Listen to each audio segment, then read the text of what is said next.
नमस्ते, आप सभी को स्वागत है एक नए वीडियो में। इस वीडियो में क्लास 10th का हिस्ट्री का चैप्टर 1 यूरोप में राष्ट्रवाद, इसका जो भी महत्वपूर्ण बातें हैं वह मैं बताऊंगा। ये काफी महत्वपूर्ण वीडियो होने वाले हैं। अगर आप क्लास 10th का स्टूडेंट है और 2025 में बोर्ड एग्जाम देने वाले हैं तो प्लीज आप लोग एक बार इस वीडियो को जरूर देखिए, क्योंकि इस वीडियो में इस पूरे चैप्टर का निचोड़ बताऊंगा, जो भी महत्वपूर्ण बातें हैं सारा बताऊंगा। तो प्लीज आप लोग एक बार देख लीजिए ताकि आपको ऑब्जेक्टिव के साथ साथ सब्जेक्टिव भी कंप्लीट हो जाए इस चैप्टर का। तो चलिए इस वीडियो को स्टार्ट करते हैं।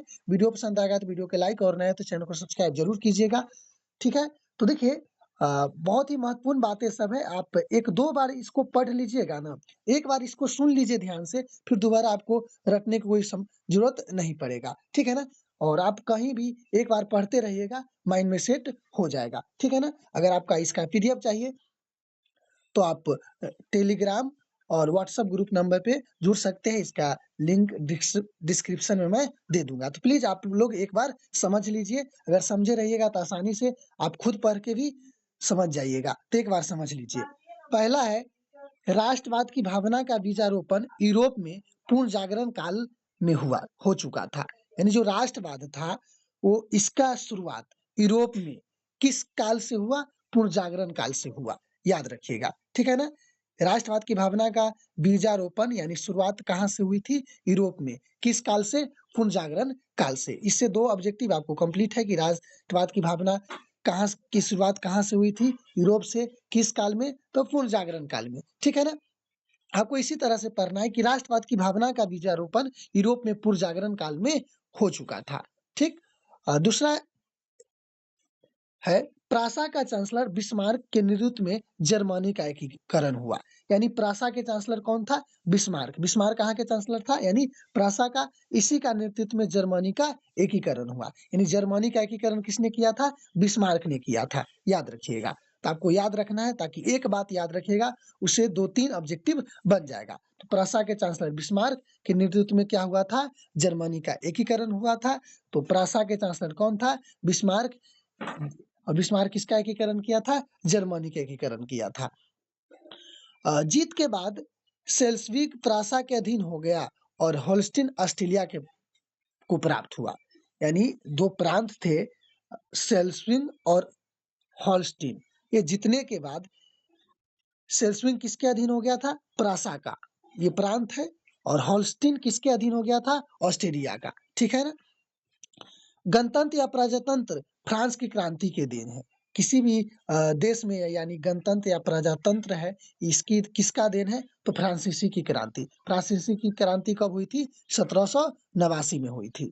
बिस्मार्क ने ऑस्ट्रेलिया के साथ मिलकर 1864 ईस्वी में सेल्विंग और हॉस्टिंग राज्य को डेनमार्क पर आक्रमण किया। यानी 1864 में किस मुद्दे पर? सेल्विंग और हॉल्स्टीन राज्य के मुद्दे पर कहाँ आक्रमण किया? डेनमार्क पर आक्रमण किया। कौन? बिस्मार्क। कब?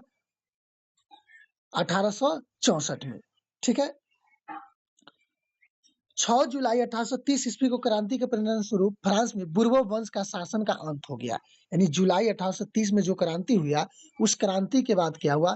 फ्रांस में जो बुर्बो वंश के शासन था ना, उसका समाप्त हो गया। ठीक है ना, इसके बाद एक नए वंश की शुरुआत हुई, यानी बुर्बो वंश का शासन अंत हो गया। ठीक है, 1871 ईस्वी तक का एकीकरण, इटली का एकीकरण मेजनी, कावूर, गैरिबाल्डी जैसे राष्ट्रवादी नेता और विक्टर एमनुल जैसे शासक के योगदान के कारण हुआ था। यानी इटली के एकीकरण में किनका योगदान था? मेजनी का, कावूर का, गैरिबाल्डी का और साथ में विक्टर एमनुल का। ये सबका महत्वपूर्ण योगदान था। हीगेल, कांट, हेम्बोल्ट, जैकब ग्रीन आदि ने जर्मन राष्ट्रवाद को बढ़ावा दिया। यानी राष्ट्रवाद जो थे या विचारधारा का बढ़ावा कौन कौन दिया? ये दिया हीगल, कांट, हेम्बोल्ट, जैकब ग्रीन। ये सारा व्यक्ति जर्मनी में राष्ट्रवादी भावना को फैलाया। ठीक है, ईसाई जगत ग्रीक ऑर्थोडॉक्स तथा रोमन कैथोलिक चर्च में विभक्त था। ईसाई जगत किसमें? ग्रीक ऑर्थोडॉक्स और रोमन कैथोलिक चर्च, ये दोनों में विभक्त था। कौन? ईसाई धर्म। ऑर्थोडॉक्स और कैथोलिक चर्च में विभक्त था। रूस तथा यूनान के लोग ग्रीक ऑर्थोडॉक्स चर्च को मानने वाले थे। और रूस तथा यूनान के लोग किसको मानते थे? ग्रीक ऑर्थोडॉक्स चर्च को मानते थे। ठीक है। फ्रांस में बुर्बो वंश की पुनः स्थापना वियना कांग्रेस द्वारा हुई। पता है कि वियना कांग्रेस की स्थापना 1815 में हुई थी। उसमें फिर से बुर्बो वंश की स्थापना हुई थी। ठीक। मेजनी का संबंध कार्बोनरी संगठन से था। मेजनी का संबंध किससे था? कार्बोनरी से था। ऑस्ट्रेलिया तथा और जर्मनी के एकीकरण के विरुद्ध था। ऑस्ट्रेलिया इटली और जर्मनीकरण के विरुद्ध था, यानी ये दोनों को भी एकीकरण नहीं होने देना चाहता था। कौन? ऑस्ट्रेलिया। काउंट काबूर को विक्टर एमनुल ने प्रधानमंत्री पद पर नियुक्त किया था। काउंट काबूर को विक्टर एमनुल ने प्रधानमंत्री बनाया था। कौन बनाया था? विक्टर एमनुल। गैरीबाल्डी पेशे से नाविक था। याद रखिएगा, गैरीबाल्डी पेशे से क्या था? नाविक था। जर्मन राइज का निर्माण नेपोलियन बोनापार्ट ने किया था। जो जर्मन राइन राज है उसका निर्माण किसने किया था? नेपोलियन बोनापार्ट ने किया था। व्यापारियों की एक संस्था थी जालबेरी। जालबेरिन क्या था? तो यह एक व्यापारियों की संस्था था। ठीक है ना, याद रखिएगा। रक्त एवं लौह की नीति का अवलंबन किसने किया था? ये यानी रक्त एवं लौह की नीति का अवलंबन बिस्मार्क ने किया था। यूरोपवासी के लिए यूनान के साहित्य ज्ञान विज्ञान प्रेरणा स्रोत रहा। यानी यूनान के लोगों को यूरोपवासियों के लोगों को यूनान का साहित्य के ज्ञान विज्ञान प्रेरणा स्रोत था। किससे प्रेरणा मिला? यूरोपवासियों के यूनान का साहित्य से और वहां के ज्ञान विज्ञान से। सेडौन के युद्ध में ही एक महाशक्ति का पतन और दूसरी यूरोपीय महाशक्ति जर्मन का जन्म हुआ था। सेडौन का युद्ध में एक महाशक्ति का पतन और दूसरे महाशक्ति किसका? जर्मनी का क्या हुआ था? उदय हुआ था। सेडौन के युद्ध प्रासा एवं फ्रांस के बीच हुई थी। सेडौन का युद्ध किसके बीच हुई थी?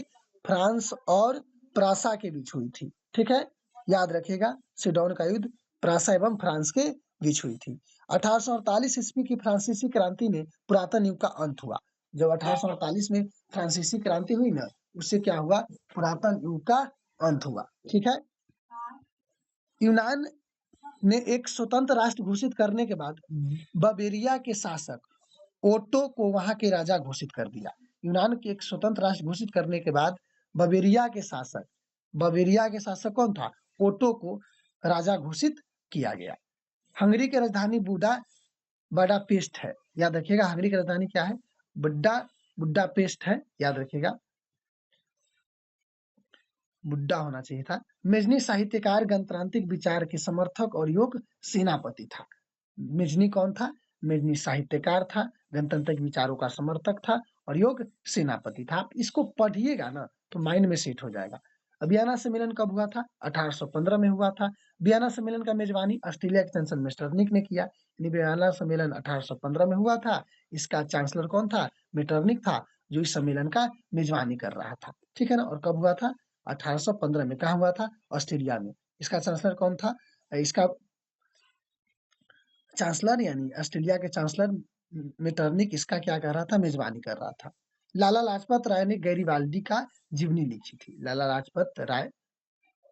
जर्मनी का एकीकरण प्रासा के नेतृत्व में हुआ। जर्मनी का एकीकरण किसके नेतृत्व में हुआ? प्रासा का। प्रासा के शासक विलियम महान कूटनीतिज्ञ बिस्मार्क का अपना चांसलर नियुक्त किया। प्रासा के शासक विलियम ने किसको? बिस्मार्क को क्या किया था? अपना चांसलर नियुक्त किया था, जो कूटनीतिज्ञ थे महान। बिस्मार्क हीगल के विचार से प्रभावित थे। बिस्मार्क किसके विचार से प्रभावित थे? हीगेल का। मेजनी साहित्यकार, गणतांत्रिक विचार के समर्थक और योग सेनापति था। ठीक है ना। और वियना में 1815 वियना सम्मेलन कब हुआ था? 1815 में हुआ था। वियना सम्मेलन की मेजबानी ऑस्ट्रेलिया के चांसलर मेटरनिक ने किया। ये बात पढ़ चुके हैं। और लाला लाजपत राय ने गैरीबाल्डी का जीवनी लिखी। जर्मनी के एकीकरण प्रासा के नेतृत्व में हुआ। प्रासा के शासक विलियम ने महान कूटनीतिज्ञ बिस्मार्क को अपना चांसलर नियुक्त किया था। ये तो पढ़ लिए हैं कि आपको पता होना चाहिए कि प्रासा के चांसलर कौन थे? विलियम ने क्या किया? बिस्मार्क को अपना चांसलर बनाया था। बिस्मार्क हीगल के विचार से प्रभावित था। गैरीबाल्डी पेशे से क्या था? नाविक। ये सब रिपीट था, लेकिन चलिए आगे देख लेते हैं। अब मेटरनिक ऑस्ट्रेलिया का चांसलर था। एड्रियानोपुल की संधि तुर्की और रूस में हुई थी। जर्मनी के एकीकरण के बाद जर्मनी के सम्राट विलियम प्रथम बने। यानी मेटरनिक कहाँ के चांसलर था? ऑस्ट्रेलिया। इस्तांबुल की संधि किसके बीच हुई? तुर्की और रूस में। जर्मनी के एकीकरण के बाद वहाँ के राजा कौन बना? विलियम प्रथम। लाल कुर्ती का गठन किसने किया था? गैरिबाल्डी ने किया था। और मेटरनी का शासनकाल 1815 से लेकर 1848 तक था। ठीक है ना? मेटरनी का शासनकाल कब था? 1815 से लेकर 1848 था। और यूरोप का मरीज तुर्की को कहा जाता है। यूरोप का मरीज किसे कहा जाता है? तुर्की को कहा जाता है। तो आई होप कि इस तरह से आपको बहुत सारे ऑब्जेक्टिव कंप्लीट हो गया और इस चैप्टर के लगभग जितना ऑब्जेक्टिव है वो भी बन जाएगा और साथ में बहुत सारे सब्जेक्टिव भी कंप्लीट हो जाएगा, जो आपके एग्जाम के लिए काफी महत्वपूर्ण है। तो अगर आपको यह वीडियो पसंद आए तो वीडियो को लाइक और नए तो चैनल को सब्सक्राइब जरूर कीजिए। और हाँ, इस वीडियो के डिस्क्रिप्शन में आपको टेलीग्राम या व्हाट्सएप चैनल का लिंक मिल जाएगा, जहाँ आप इसको प्राप्त कर सकते हैं। इस पीडीएफ को अगर ये पीडीएफ को प्राप्त कर सकते हैं तो एक बार इसको पढ़ते जाइएगा, माइंड में सेट हो जाएगा। तब तक के लिए आप सभी को जुड़ने के लिए बहुत बहुत धन्यवाद। जय हिंद, जय भारत।